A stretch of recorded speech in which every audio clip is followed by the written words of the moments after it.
podía o no podía ser excomulgada, sobre todo por los múltiples agravios que generó en la época del medievo.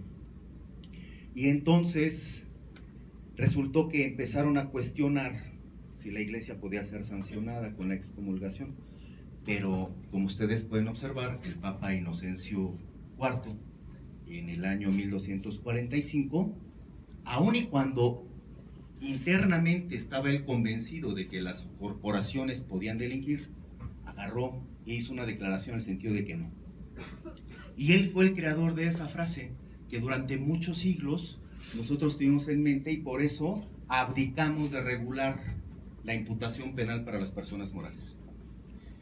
Pues bien, como me dejan muy poco tiempo y en respeto a todos ustedes, les hablaré de las partes más importantes de la responsabilidad penal de las personas jurídicas. Resulta que a raíz de la reforma a la materia procesal penal en nuestro país, y que de alguna manera está representada en el Código Nacional de Procedimientos Penales que se publicó en 2014, tenemos que se aperturó por primera vez en nuestro país esta posibilidad. Ya múltiples países lo habían generado. Por citarles unos ejemplos, Alemania recepcionó por ahí del año 1450 hasta 1795, recepcionó la responsabilidad penal de las personas jurídicas.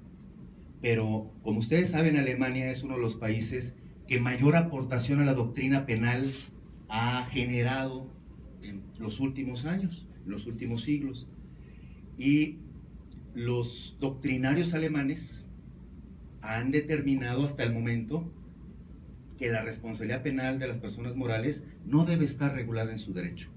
Ellos mantienen su línea, ellos consideran, tienen muchos argumentos para determinar que las empresas deben ser sancionadas efectivamente por el derecho administrativo.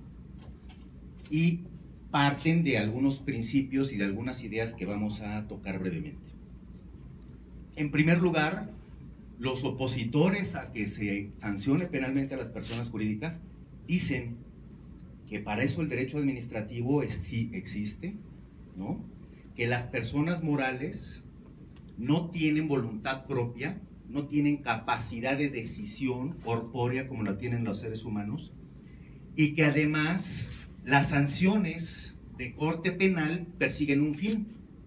Y como ustedes saben, el fin de la pena en nuestro derecho es la reinserción social. Luego entonces, su ideología dice, pues si es la reinserción social, ¿cómo reinsertar socialmente a una empresa? Máxime que la pena más grave aplicable a las personas morales en todo el mundo no es la pena de prisión, sino es la disolución. En nuestro país, ustedes saben que en el año 2004 la pena de muerte fue proscrita, esto es, fue desterrada, fue derogada. Si eso es así, la pena de disolución que prevé nuestro Código Nacional de Procedimientos Penales podría ser impugnada por inconstitucional, porque es la muerte propia de las organizaciones corporativas.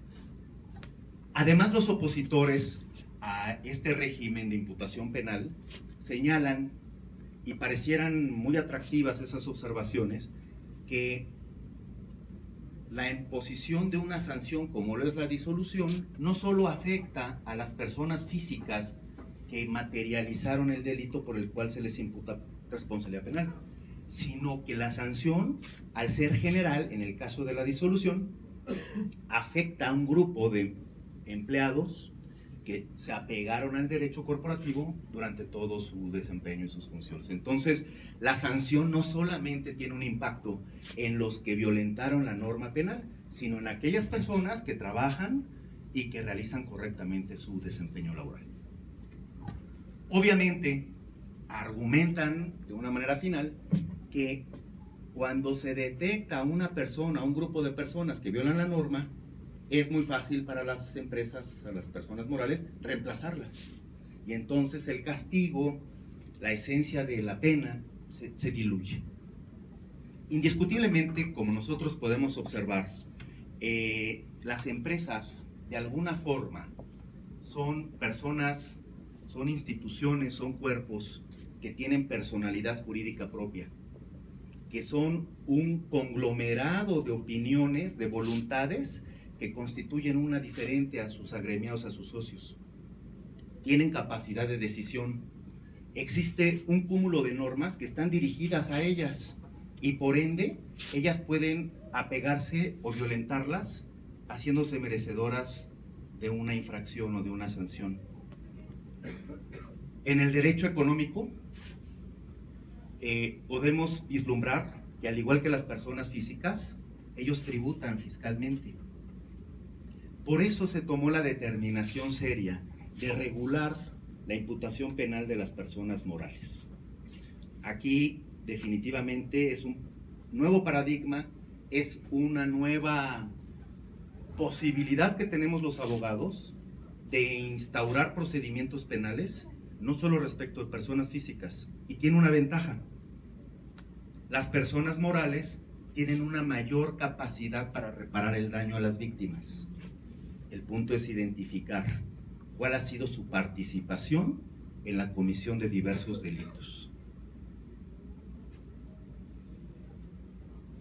Nuestro Código Nacional de Procedimientos Penales, en su parte final, establece un capítulo de procedimientos especiales. En él se regula esta posibilidad y señala de manera muy clara un régimen. Permítanme explicarles brevemente que en todo el mundo existen dos opciones, dos regímenes muy claros, muy marcados de responsabilidad penal de las personas morales. El primero se le denomina, y los dos son de origen anglosajón. El primero se le denomina modelo vicarial. Este modelo vicarial consiste en una simple transferencia de responsabilidad penal. ¿A qué me refiero una simple transferencia?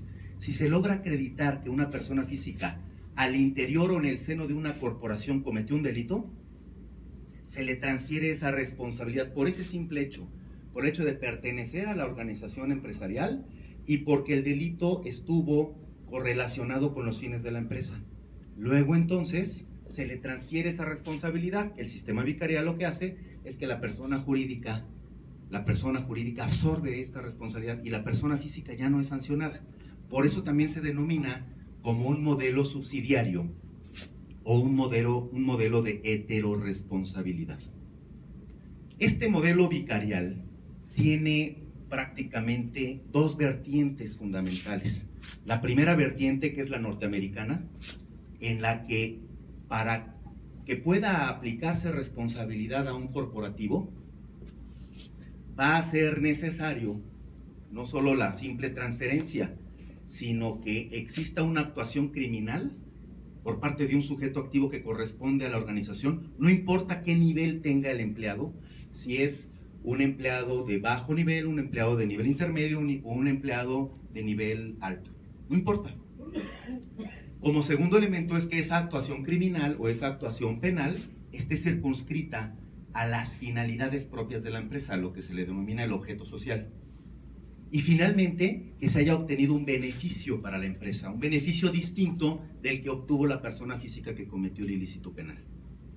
Esas son las características que nos marca la vertiente norteamericana del modelo vicarial de responsabilidad de personas jurídicas. Pero hay otro modelo que es el modelo británico, y este modelo es todavía más abstracto y más general.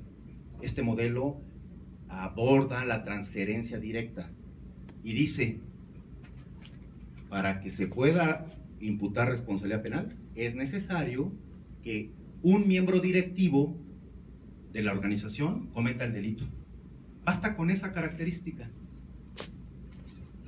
Una vertiente, a su vez, de ese modelo nos dice que podría imputarse responsabilidad penal bajo el modelo vicarial cuando ese directivo o ese consejo, órgano colegiado directivo, como puede ser el consejo de administración de una empresa, autorice al empleado menor la comisión de un delito, tolere su comisión delictiva o consienta el acto delictivo. Eso es por lo que hace al modelo vicarial. Y existe otro modelo que es el que adoptó nuestro país, que es el modelo de responsabilidad penal por defecto en la organización, ¿Qué significa modelo de responsabilidad penal por defecto en la organización? Implica una inobservancia del debido control de la organización. Nosotros lo tenemos regulado en el 421 del Código Nacional de Procedimientos Penales y nos dice, para ser imputable una persona moral es necesario que una persona física en el seno de su organización cometa un delito a nombre, por cuenta, utilizando los recursos que dé la empresa o en beneficio de esta, y que además, la I es copulativa, y que además exista un defecto o una inobservancia en la debida organización. ¿Eso qué significa? Ahí va inmerso todo un sistema de responsabilidad por defecto, y vamos a irlo visualizando y desglosando. Cuando la ley se refiere, nuestro artículo 421, nos dice que podemos imputar responsabilidad a un corporativo, tenemos que visualizar primero si el delito se cometió a nombre de la empresa. Si se cometió a nombre de la empresa o por cuenta de esta, nos estamos enfrentando exclusivamente a delitos en el ámbito del objeto social de la empresa, esto es dentro de su esfera de competencias. No estamos hablando de cualquier delito que se cometa al interior de la organización. Cuando nos enfrentamos a la segunda vertiente que nos dice en beneficio de la empresa o con los recursos que ésta otorgue, entonces nuestro derecho se amplía, el ámbito de aplicación de la imputación penal, a cualquier delito, esté o no esté dentro de la esfera de competencia de la organización empresarial. En ambos casos, la ley establece que se podrá imputar la responsabilidad cuando se den alguno de estos 4 supuestos y además exista una inobservancia del debido control. ¿Qué significa esto de además exista una inobservancia acreditable del debido control al interior de la organización? Implica que la organización corporativa, la organización empresarial, no haya establecido planes o programas en su interior que prevean la existencia de riesgos para efectos de su control, de su identificación y de su eliminación, y que no tenga programas, planes y protocolos para la identificación y prevención de delitos y su posible comisión futura. Ahí está el origen del compliance. Como ustedes podrán observar, cuando el Código Nacional de Procedimientos Penales dice que se podrá imputar responsabilidad cuando se cometan esas 4 conductas, alguna de esas 4, y además exista un defecto en la organización, quiere decir que si no hay defecto en la organización, hay una excluyente responsabilidad penal. Por eso la importancia del compliance. Porque si las empresas en nuestro país implantan un programa de cumplimiento normativo en materia penal o criminal, no importa que se cometan delitos en su interior, sí pueden demostrar que su control, seguimiento y vigilancia fue efectivo. Esto es, para que se cometa un delito al interior de una organización criminal, quiere decir que el empleado, no importa cuál sea su nivel, violentó, burló todos los sistemas de control de la empresa. Quiere decir que si la empresa tiene estos sistemas de control, está interesada en prevenir la comisión de delitos a través de su corporativo. Quiere decir que existe un interés de cumplir correctamente con las normas. Y como ustedes saben, la comisión de delitos, sobre todo en el mundo del derecho económico, pues no solo repercute en obtener una ventaja económica. Hay otro tipo de ventajas competitivas respecto de otras empresas, de otros competidores, o ventajas en la mercadotecnia de la empresa, por eso se cometen algunos ilícitos. Dicho esto, quiero comentarles que la regulación que prevé el Código Nacional de Procedimientos Penales respecto al compliance, la importancia que le da, es la misma como las causas de inimputabilidad para las personas físicas. Por ejemplo, cuando una persona física comete un delito, pero resulta inimputable, pues hay una causa de inculpabilidad. Cuando no se le puede exigir otra conducta, hay una causa de inculpabilidad. Cuando esta persona se encuentra en un error invencible, hay una causa de inimputabilidad. Cuando esta persona se encuentra en un estado de necesidad disculpante, hay una causa de inimputabilidad. Bueno, pues todas estas causas de inimputabilidad de personas físicas también son aplicables bajo el principio de analogía en bonam partem para las personas morales. Pero, a diferencia de las personas físicas, las personas morales tienen esta excluyente responsabilidad, que es contar con un programa de cumplimiento criminal, no solo de escritorio, sino en completa función, operando, dándole seguimiento. La responsabilidad que el Código Nacional de Procedimientos Penales señala, la dirige a los socios, al Consejo de Administración de los corporativos. Pues bueno, esta responsabilidad o esta obligación de ceñirse completamente a la norma, la tienen los socios originalmente, pero como ustedes saben, en el mundo jurídico existe la figura de la delegación, y los socios fundamentalmente delegan esta obligación de cumplir cabalmente con las normas a las que están sujetos su operación en su consejo de administración. Y este consejo de administración a su vez puede delegar esa obligación en un officer compliance, en un oficial de cumplimiento. Esta figura es muy conocida en Europa, en Estados Unidos, en Inglaterra, y tienen muy buenos sueldos. En nuestro país, cuando empecemos a imputar la responsabilidad penal a las personas morales y se den cuenta de que el compliance es su salvavidas para no ser sancionadas y con ello pegarles a su imagen pública, entonces van a tener un oficial de cumplimiento en cada una de sus organizaciones y son de los puestos mejor pagados en Europa, en Estados Unidos y en Inglaterra. Cuando el socio delega en el Consejo de Administración, por efectos de la delegación, eso no significa que ya no tiene ninguna responsabilidad. Subsiste una responsabilidad de supervisión y vigilancia de la actuación del Consejo de Administración respecto de su programa de compliance.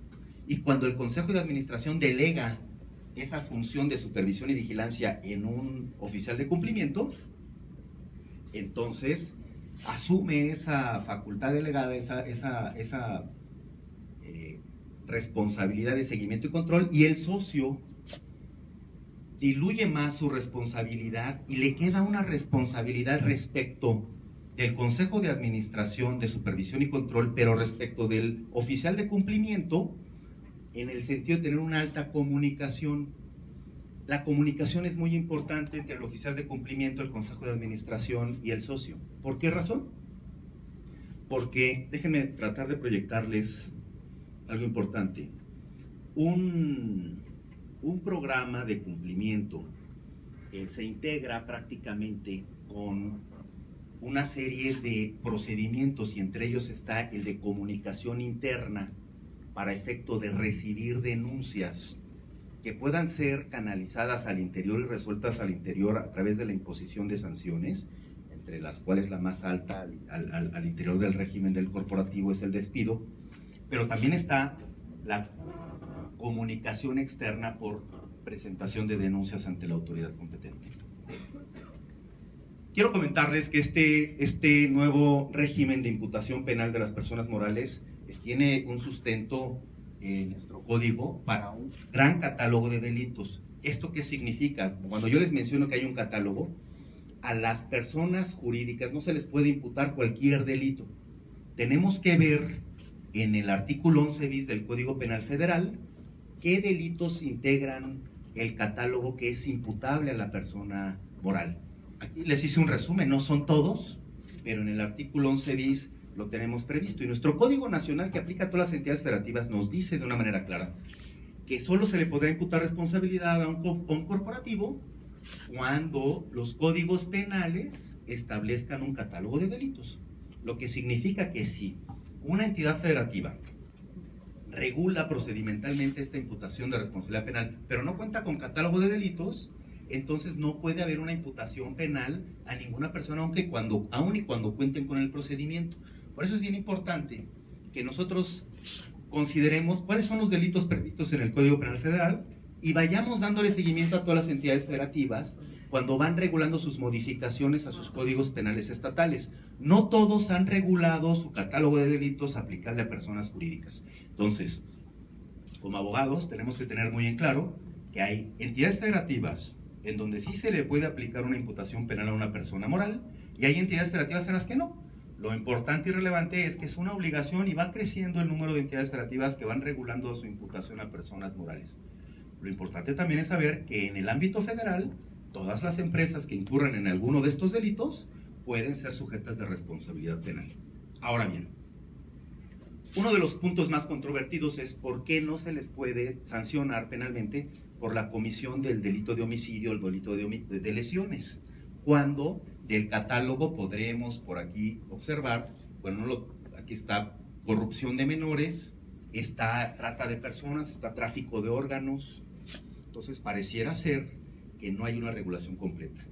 En un Código Penal Nacional que se elaboró entre la entonces Procuraduría General de la República y el Instituto Nacional de Ciencias Penales, ampliamos el catálogo. ¿Qué realmente hicimos? Pues ampliar el catálogo es una forma de decirlo, pero lo que hicimos fue eliminar el catálogo, eliminar esa disposición de que solo se les puede penar por los delitos previstos en un catálogo y lo dejamos abierto a cualquier delito.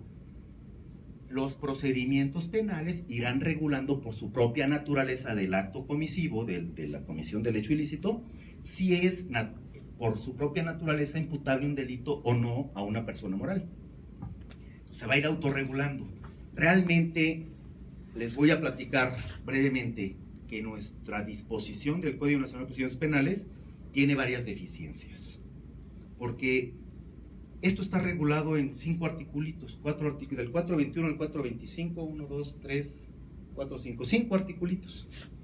Y una de las grandes deficiencias que nosotros nos vamos a enfrentar es que para poder ofrecer como parte de un nuevo servicio jurídico a las personas morales un programa de compliance, nuestra legislación no dice cuáles deben ser los elementos que lo componen para efectos de garantizar la exclusión de responsabilidad penal. Esto es, los contrata una empresa y ustedes le hacen un programa de compliance. Para hacer el programa de compliance, pues ustedes tienen como referencia una norma ISO 19600 y tienen como referencia una norma 37001 en materia de corrupción y tienen una NMX elaborada en nuestro país que es la similar de la 16900, pero no tenemos certeza de cuáles son los componentes que debe tener un programa de compliance. ¿Cuáles son las sanciones a las que se hace sujeta una persona moral? Y nuestro código además trae una división respecto de la posible imputación. Cuando ustedes analicen el 421 se van a dar cuenta de que para efectos de imputar un acto criminal a una persona moral, toma como consideración si ésta tiene personalidad jurídica propia o si no la tiene. Y entonces, a las empresas que tienen personalidad jurídica acreditada por los registros y por los permisos necesarios, se les puede aplicar una sanción pecuniaria o multa, un decomiso, publicación de sentencia y disolución. Obviamente, más allá de estas sanciones, está la confianza que la empresa tiene en la sociedad. Imagínense una empresa que cotice en bolsa, pues lo que va a tener cuando sea sancionada penalmente, va a tener una rebaja, una disminución en el precio de su acción en la Bolsa Mexicana de Valores. Una empresa que a través de las redes sociales empieza a difundir que fue sancionada penalmente, pues va a tener una repercusión en su imagen ante la sociedad. Y así podemos ir encontrando efectos colaterales de la imposición de una sanción. Y nos dice el Código Nacional de Procedimientos Penales que además no solo se puede imputar a una persona moral con personalidad jurídica, sino también aquellas empresas llamadas pantalla o fantasma, que son aquellas que no tienen personalidad jurídica. A esas les impone sanciones como suspensión de actividades, clausura de locales, prohibición de realizar en el futuro actividades, inhabilitación temporal para participar en procesos de licitación gubernamentales y amonestación pública. Estas mismas sanciones también se las puede aplicar a las personas morales con personalidad jurídica. Eso es lo importante, tendremos que identificar si la persona moral tiene persona jurídica o no la tiene, porque todavía está en trámite, pero ya está en operaciones. Irregulares, pero está en operaciones. Otro punto importante que les quiero transmitir, porque el tiempo corre en nuestra contra, es prácticamente decirles que el Código Nacional de Procedimientos Penales privilegia la reparación del daño. En el caso de las sanciones de las personas morales, pareciera ser que no lo es. El Código Nacional de Procedimientos Penales privilegia la solución pronta e inmediata de los conflictos penales. Pareciera ser que tratándose de este régimen, no. ¿Por qué me atrevo a decirlo y por qué digo pareciera ser? Porque establece de manera expresa, en uno de sus artículos ya citados, del 421 al 425, que la solución de los procedimientos de responsabilidad penal por persona moral pueden sujetarse a los mecanismos o a las figuras de solución alterna previstas en el código y a las formas de solución anticipada. Y todos los que estamos aquí, que somos estudiosos del derecho procesal penal, sabemos que las soluciones alternas que prevé nuestro código son prácticamente los acuerdos reparatorios y la suspensión condicional del proceso. Entonces, expresamente sí dice que un conflicto con una empresa puede resolverse a través de esos dos mecanismos, pero también con una solución anticipada que, aunque lo dice en plural el código, formas de solución anticipadas, nada más hay una, que es el procedimiento abreviado. No obstante eso, existe un último párrafo en el artículo 425 del Código Nacional de Procedimientos Penales que nos da la oportunidad, haciendo una interpretación del mismo, para aplicar supletoriamente los mecanismos alternativos de solución de controversias en los procedimientos penales que se siguen contra las personas colectivas. Y estamos hablando de que entonces podremos aplicar o llevar a la empresa a la conciliación, la mediación y la junta restaurativa. O sea, no nos ceguemos, tratemos, acuérdense que esto, porque es tan pequeña su regulación, pero tan innovadora, está sujeta a lo que se vaya generando a través de la doctrina y de la jurisprudencia del Poder Judicial. También tratándose de medidas cautelares, obviamente cuando la persona moral está sujeta a un procedimiento penal y está en la fase de autodevinculación, nos podemos enfrentar a que las medidas cautelares que marca expresamente el código son la suspensión de actividades, la clausura y la intervención judicial. ¿Sí? Y ustedes saben que si lo dice expresamente, pues podríamos solicitar, cuando ellos pidan la duplicación del término constitucional, entonces podríamos solicitar una medida cautelar en ese sentido.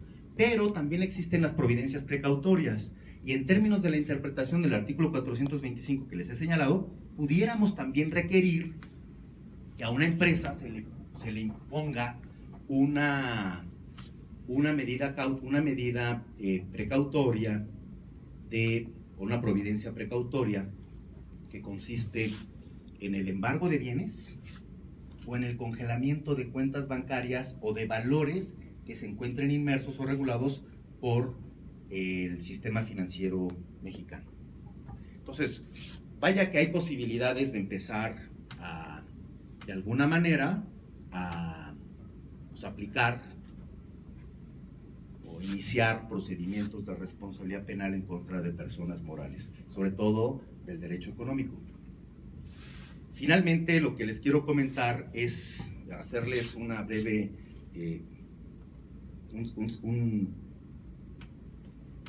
una breve exposición de que existen muchos debates de si las personas morales pueden o no cometer ilícitos, porque pueden o no actuar con dolo, con culpa, y se les puede reprochar una responsabilidad penal. La realidad es que sí, como ustedes saben, las personas morales tienen capacidad de actuar, y su capacidad está en realizar actos que la ley señala como delitos, y se les puede procesar haciendo un ejercicio de un título de imputación. El título de imputación que está previsto en el Código Nacional de Procedimientos Penales tiene los mismos requisitos de la clasificación jurídica del delito, y prácticamente son identificar, y eso mismo cuando ustedes como abogados penalistas le imputan una responsabilidad penal en un proceso penal a una persona física, el mismo ejercicio lo tienen que hacer con la persona moral. El título de imputación consiste en identificar el hecho delictivo con mucha precisión, ¿sí? Identificar el grado de ejecución, si es un delito instantáneo, si es un delito permanente, si es un delito continuado o si es un delito en grado de tentativa, con sus diversas modalidades. La forma de intervención del agente, si es en autoría o en participación, si es en autoría, si es autor directo, si es autor mediato, si es coautor, en participación, si hay complicidad, si hay encubrimiento o hay inducción. La naturaleza de la conducta como cuarto elemento, si la conducta fue dolosa o culposa, y finalmente en los casos procedentes, si hay concurso ideal o si hay concurso real. Ese mismo título de imputación y esos mismos requisitos son los que ustedes tienen que complementar para iniciar una imputación penal a personas morales. Y con esto cierro. Les quiero agradecer su participación, su espera, su paciencia, y que consideren firmemente como abogados la posibilidad de empezar a imputar responsabilidad penal a las personas morales con este incipiente marco con el que contamos, pero que nos da las herramientas fundamentales para iniciar un nuevo ejercicio profesional en su doble vertiente, imputándoles responsabilidad penal y asesorándolos para que desarrollen a su interior, implementen y ejecuten programas de compliance. Muchas gracias a todos.